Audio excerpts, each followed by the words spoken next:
He found out why on a Tuesday night, in a ballroom he hadn't used in 3 years, in 11 days before the night her past saved his son's life.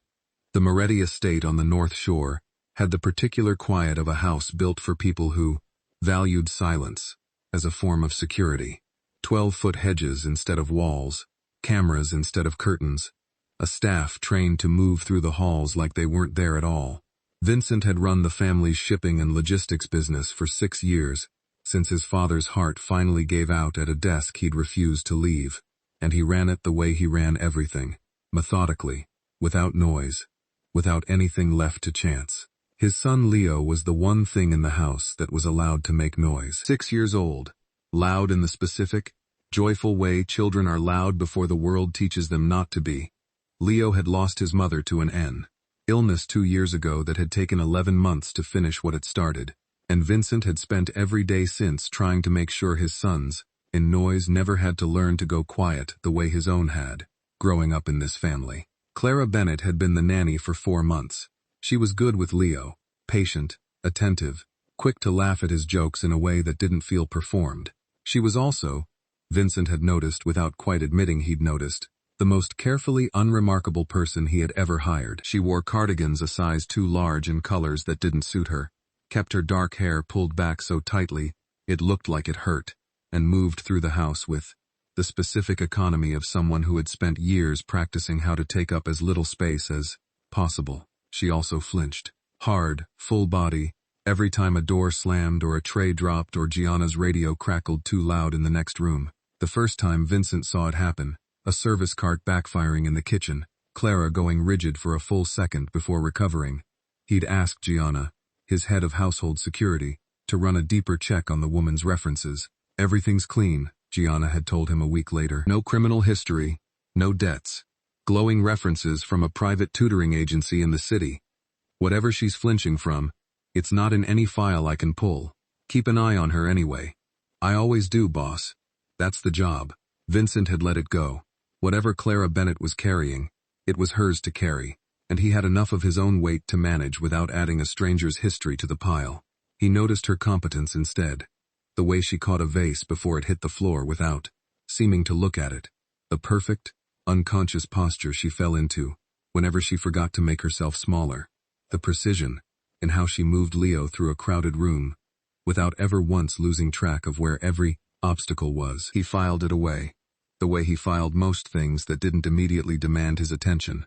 He had a war brewing with the Calabrese family over shipping lanes at the Brooklyn ports, and a 6-year-old who needed his bedtime story read in the right voice, and not enough hours in any day to wonder why his sons, Nanny, moved through a room like someone who'd once been trained to.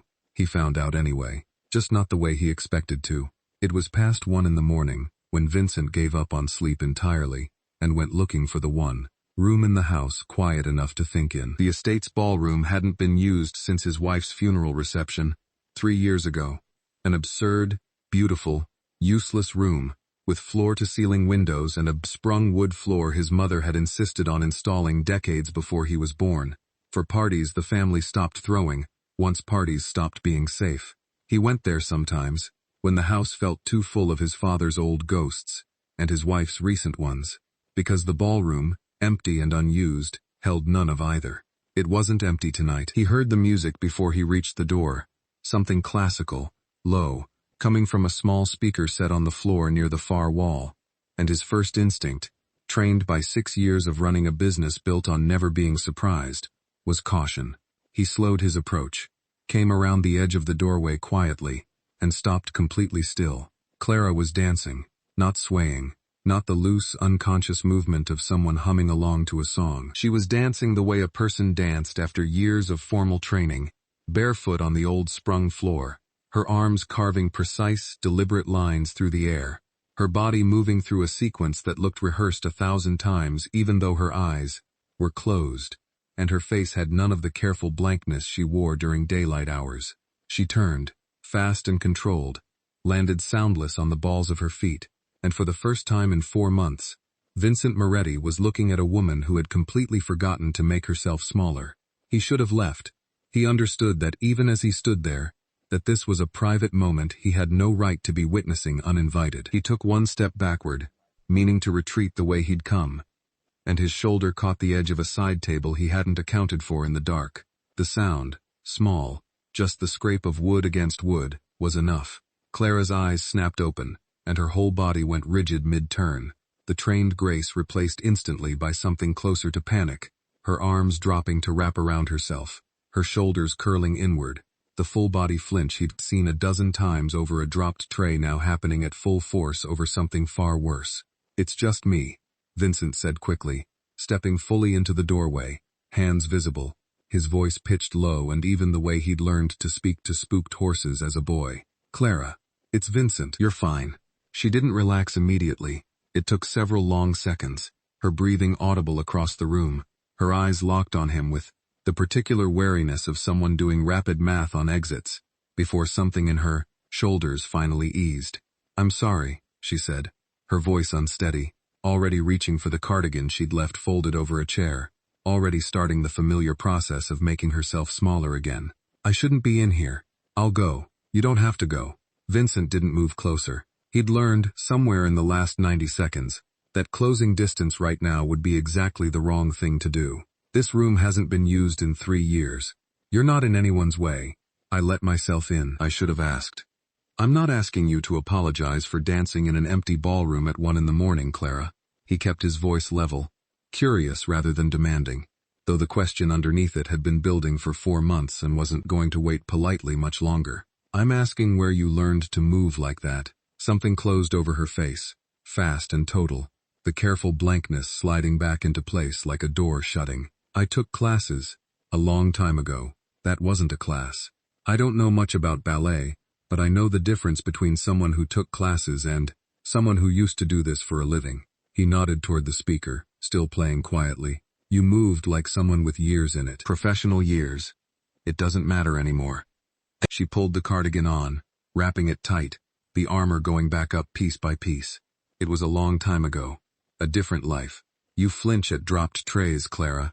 You move through this house like you're constantly counting exits. And you dance, alone, at 1 in the morning, like someone who used to be extraordinary at something she never talks about." Vincent's voice stayed gentle, but it didn't back down. "I'm not asking because I think it's any of my business. I'm asking because you've spent 4 months in my house, taking care of my son. And I'd like to understand the person doing that, if she's willing to let me." The silence stretched long enough that the music looped back to its opening bars. Clara looked at him for a long moment, something unguarded and exhausted moving behind her eyes. The particular tiredness of someone who had spent years being careful, and was, for one unplanned moment, after midnight, too tired to keep being careful tonight. "I used to dance," she said finally. "Professionally. I was good at it. And then something happened, and I stopped, and I haven't talked about any of it in almost 3 years. And I'd like to keep it that way, if that's all right with you." "It's all right with me," Vincent said. "For now." It wasn't agreement. It wasn't quite a promise either. It was simply a man who had built his entire life on patience, deciding, in that moment, that some truths were worth waiting for, rather than demanding. And Clara, watching him say it, understood that she had just met someone who noticed far more than he let on, and intended to keep noticing, carefully, until she trusted him enough to fill in the rest herself. She told him in pieces, over the following week, never all at once, the way someone hands over something fragile, by passing it across a small gap rather than throwing it the whole distance at once. The first piece came 2 days later, in the kitchen, while Leo napped upstairs, and Clara stirred a pot of soup she didn't really need to watch as closely as she was watching it. "I was a soloist," she said, without preamble, like she'd been building toward saying it out loud, and decided the middle of making soup was as good a moment as any. "At a company you'd recognize if I said the name. I'm not going to say the name. You don't have to. I was 24. I'd just been given my first principal role. 5 years of core work, finally getting the part everyone said I'd been built for." Her hand stilled on the spoon. "I thought it was the beginning of everything." Vincent, leaning against the counter with a coffee he wasn't drinking, said nothing. The particular patient, nothing of a man who had learned that silence got him further than questions. "Did It wasn't the beginning of everything, Clara said. It was the beginning of the end of all of it. She didn't say anything else that day. Vincent didn't push. He simply nodded once, finished his coffee, and went back to work, carrying the first piece carefully, the way she'd handed it to him. The second piece came 4 days after that, in the back garden, while Leo chased a soccer ball across the lawn and Clara sat on the stone steps with her knees pulled up, watching him with the specific vigilance of someone who watched everything that way now. There was an injury, she said, picking up exactly where she'd left off, like the 4 days between hadn't happened. Everyone called it an accident, a fall during a rehearsal, a torn ligament, the kind of thing that ends careers all the time, and nobody questions why. Was it an accident? I used to tell myself it was. Clara watched Leo kick the ball too hard and chase after it, laughing. I don't anymore. Vincent waited. When she didn't continue, he asked the only question that mattered. Who hurt you, Clara? Not yet, she said, not unkindly, just honestly. I'm not ready for that part yet. He let it sit. He'd learned by now that with Clara, patience was the only currency that bought anything real. The third piece came a week later, late at night, after Vincent found her again in the ballroom. Not dancing this time, just sitting on the floor near the speaker, her knees drawn up, looking like she'd been working up to something for an hour before he arrived. His name was Theo Wren, she said, before Vincent had even fully crossed the room. My partner, my choreographer. For the last 2 years I danced. We were good together. Everyone said we were good together. I trusted him with everything. My schedule, my apartment key, who I was seeing, who I wasn't. She wrapped her arms around her knees. He sold all of it, quietly, over months, to a man named Russo Calder, who'd been obsessed with me since a performance 2 years earlier, and didn't have the access to out anything about my life until Theo decided my trust was worth less than whatever Calder was paying him. Vincent sat down across from her, close enough to matter, far enough to leave her room. What did Calder do with what he bought? Showed up everywhere. My building, my rehearsal studio, restaurants I'd only mentioned once in passing to Theo. Small things at first. Flowers with no card, then notes, then standing across the street from my apartment for hours at a time. I went to the police. They said there wasn't enough to act on yet. Her voice had gone very flat. The careful clinical register of someone who had told this part of Ral, or the story to herself 1,000 times in the dark. There was enough. 4 months later, he cornered me after a performance. In a stairwell, Theo had told him I always used to avoid the crowds at the stage door. I got away. I don't fully know how. Training, instinct, luck, some combination. But getting away cost me the ligament in my left ankle, and getting away from Theo afterward cost me the only career I'd ever wanted. And Calder, charged with stalking, served 8 months. I moved twice, changed my name back to my mother's maiden name, and found work that had nothing to do with a stage anywhere. My mind stopped dancing in front of anyone who might recognize the way I move. She finally looked up at him. I took the job in your house because it was about as far from a spotlight as a person could get. Nobody finds a nanny. Nobody photographs a nanny. I thought that meant I was finally safe. Vincent's jaw had tightened somewhere in the last several sentences. The controlled stillness of a man doing careful, furious arithmetic. 8 months for 2 years of stalking and an assault that ended your career. The justice system has a very generous definition of proportional, Clara said, with the flat, exhausted humor of someone who'd made peace with the unfairness a long time ago. Because the alternative was staying angry forever. He's been out for almost 3 years now. I don't know where he is. I've made a point of not knowing, because knowing felt like inviting him back into my head.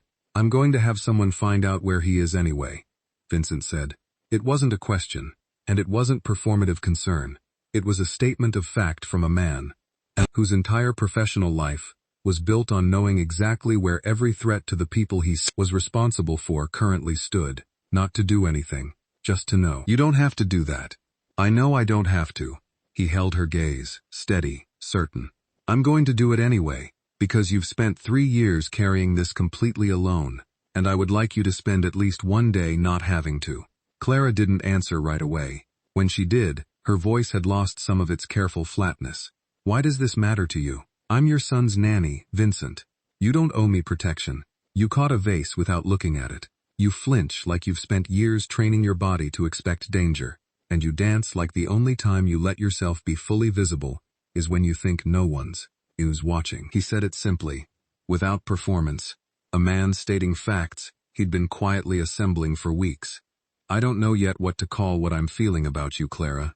I know it's not nothing, and I know I'm not the kind of man who watches someone carry something this heavy and decides it isn't his business. Gianna's check came back 4 days later, quiet and efficient, the way everything Gianna touched tended to be. Russo Calder had resurfaced in the city 11 weeks ago, working under a different name at a logistics firm, with loose enough hiring standards not to flag a record.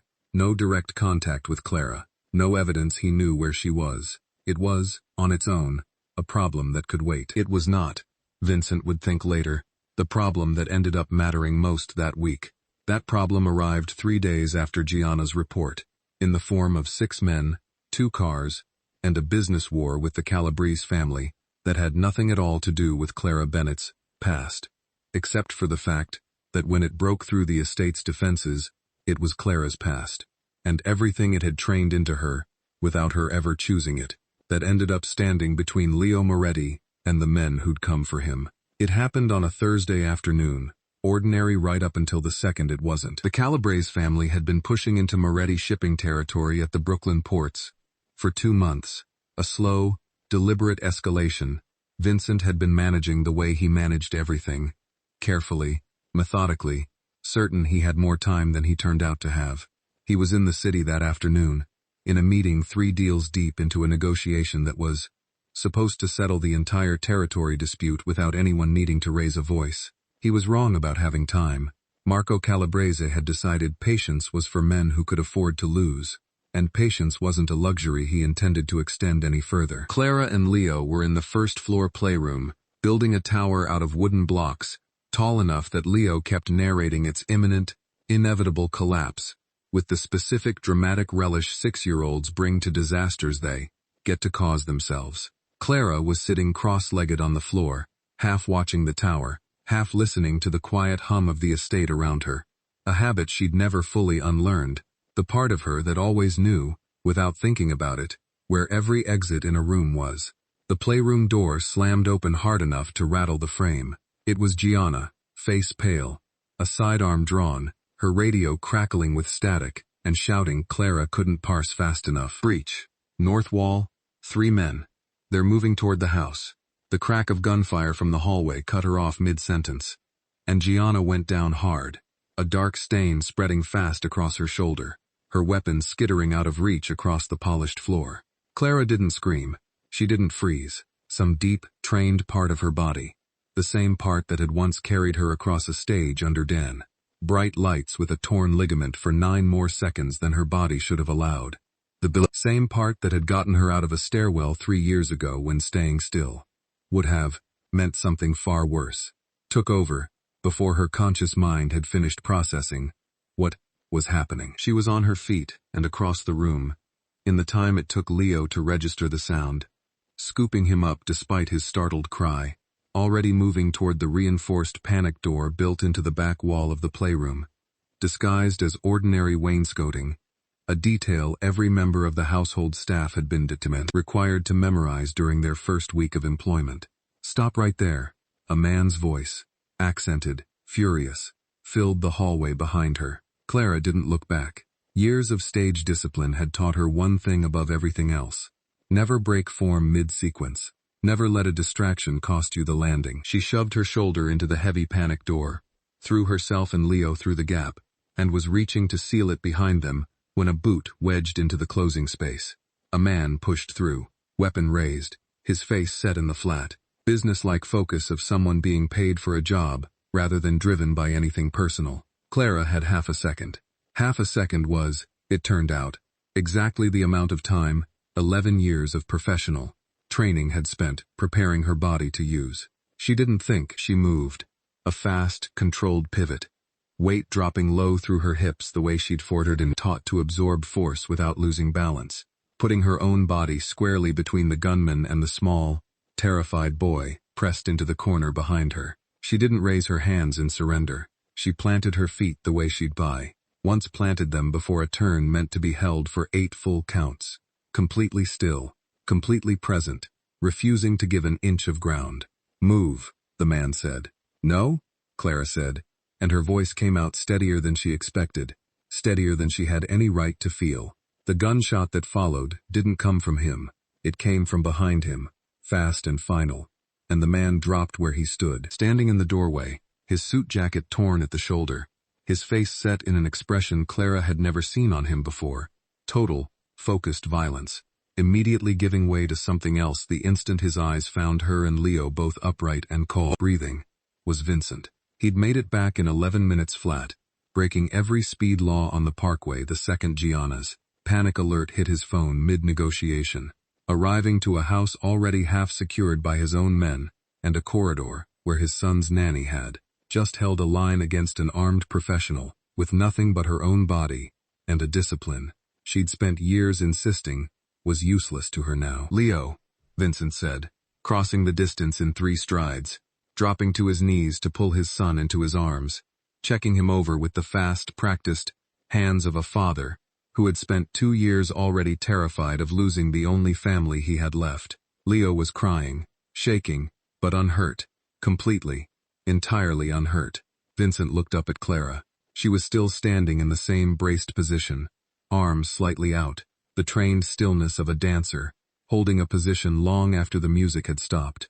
Her whole contrent, finally beginning to shake, now that the threat was gone, and there was nothing left to hold. "Steady for. You held the door," he said quietly, disbelief, and something fiercer than disbelief, moving through his voice at once. "You held the line in front of my son with nothing. I had training," Clara said, her voice cracking for the first time, the adrenaline finally draining out of her, all at once.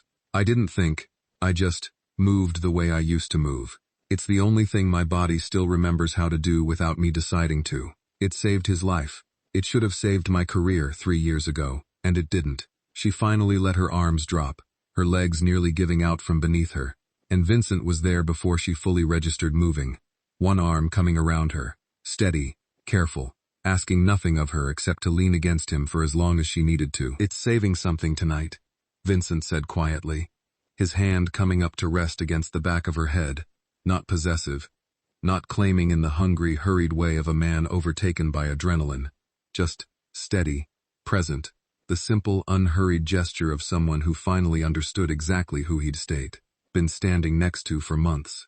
"I see you, Clara, not the cardigans, not the careful blankness. I see what you actually are, and I am done letting you carry the weight of pretending you're less than that." The cleanup took most of the evening. Gianna, stable, in a private clinic. The 2 remaining intruders confirmed as Calabrese muscle. A tense, careful phone call between Vincent and Marco Calabrese that ended the immediate threat without ending the larger war, at least for now. Russo Calder's name surfaced briefly in Gianna's incident report, an unrelated thread Vincent noted and set aside for later attention. A different problem, for a different night, not forgotten, simply not tonight's emergency. It was past midnight again before the house settled into something resembling quiet. Vincent found Clara in the ballroom, not dancing this time, just standing at the center of the old sprung floor, looking at the space like she was seeing it for the first time. "You don't have to talk about it tonight," he said, stepping inside. "Any of it. I know." She turned to face him, and something in her posture had changed since the corridor. Not less careful, exactly, but less braced, like a person finally setting down a weight they'd forgotten they were still carrying. "I think I'd like to dance again. Not professionally, not for anyone, just, again, without flinching every time I do it in front of someone." "You don't have to do it in front of anyone. I know that too." A small, real smile, the first one he'd seen that wasn't guarded at the edges. "I'd like to do it in front of you though, if that's all right." Vincent crossed the room slowly, the same unhurried, deliberate movement he'd used to cross a panic corridor toward his son hours earlier, and held out his hand, not for a dramatic, sweeping gesture, just an ordinary offer, slightly clumsy, a man who had never learned to dance asking anyway. "I don't know how to do this," he admitted. "I'll be terrible at it." "That's all right," Clara said, taking his hand, stepping into the space beside him on the old wood floor that had been waiting 3 years for someone to use it again. "I'll teach you. Slowly. We have time." It wasn't a grand declaration. It didn't need to be. It was simply two people who had each spent years making themselves smaller than they actually were. One from grief, one from fear, finally standing in an empty ballroom, choosing, deliberately and without hurry, to take up space again, together. Vincent Moretti had spent 2 years building a fortress around his son and calling it safety, certain that vigilance and control were the only things standing between his family and the disaster. It took a quiet woman who flinched at dropped trays, who had spent years convincing herself her own training was a liability rather than a gift, to show him that real safety was never about building higher walls. It was about finally letting someone close enough to stand inside them with you. If this story moved you, smash that like button, subscribe for more stories like this one, and tell me in the comments, what was the moment you knew Clara's past wasn't something to hide, but something that made her exactly the right person in that house? See you in the next one.